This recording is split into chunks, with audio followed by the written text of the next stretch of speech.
Короче, әйел мен күйеу ұйықтап жатады ғой. Сөйтіп әйел деп шошып оянады ғой. Бай қорқып кеткен. Не болды дейді ғой. Жаным, қорқып кеттім, жаман түс көрдім, ужас көрдім деп айтады. Енді айтсайшы, қандай түс? Жалғыз өзім таудың үстінде кетіп бара жатырмын. Артыма қараймын, қасқырлар жүгіріп келатыр. Уақыт өткен сайын артыма қарап қоямын, қасқырлар көбейіп жатыр. Мен қашып келатырмын, уже жардың қасына жеттім. Аяғым шалым қап жаңағы құздан құлап кетемін ғой деп айтады дейді да. И құлап бара жатып бір тал ұстап қалдым деп айтады дейді. Жерді қарасам, жер 500 метр, құласаң өлесің.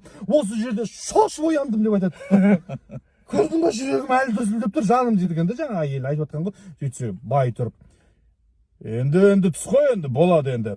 Енді ана талды жіберсейші, енді ауырып кетті ғой.